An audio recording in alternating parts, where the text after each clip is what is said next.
सरकारी उच्च प्राथमिक विद्यालय शंकरपुर आरिकिमा स्कूल को आम आसलु ए 6 दिन हो गला आमर 2 days enrichment content enrichment training ये माँ मैंने एत परिश्रम बापरे कहू नहीं आउ 5 जन जाक बहुत परिश्रम करते जड़े आज्ञा आसते गाँव भाईना आउ 2 जन जड़े भाईना रोषे करते जड़े भाईना भी हेल्प करते सार मैंने बहुत चेष्टा कर सब देवाई बहुत भी भल कर सब कथार ये अंजन सारे स्कूल बहुत बढ़िया लगे सार बहुत कर्मी बहुत पिला स्नेह करती सार आपण आउ अन्य सार मैंने भी सब अच्छा बासु सार तो हेडमास्टर अच्छा सार आपण ये जो माँ मैंने आपण स्कूल रे पिंधि एत सुंदर शाढ़ी बढ़िया आपण मैंने सार आपण मैंने सब देते स्कूल रे आज्ञा आज्ञा प्रधान शिक्षक आम सब सार मैंने कथा है हाँ सर आम कहलु समस्ते यूनिफॉर्म रहिले यूनिफॉर्मिटी रही एकाठी काम करेंगे एक मन ही काम करेंगे 5 जन जाक रोसिया बहुत भल आज्ञा से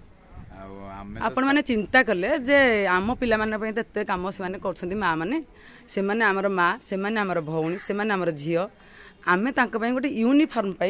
गोटे शाढ़ी 2 खंड लाखे दबा कहीं शाढ़ी गोटे शाढ़ी सार मुझे केवे चली पारानी आसे कि चलिए आम भाई से तेणु शाढ़ी भी मैला हो पोसरा होत कम करमको 2 खंड शाढ़ी देवा पड़ो बहुत बढ़िया 2 खंड शाढ़ी लाखे देते आउ सार आप अनुरोध करी 2टा लाखे साया 2टा लाखे ब्लाउज आपे आमर तो से माँ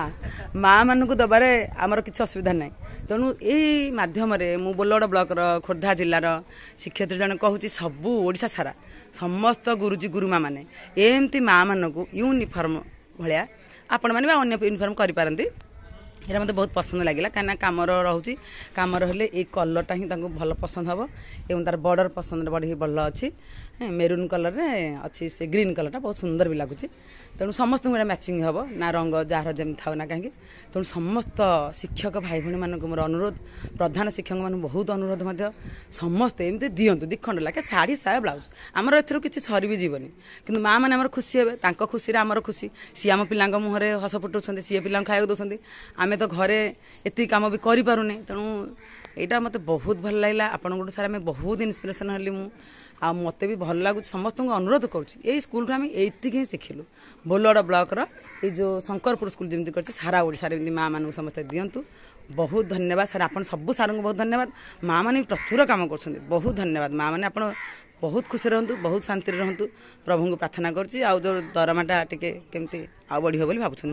धन्यवाद आप।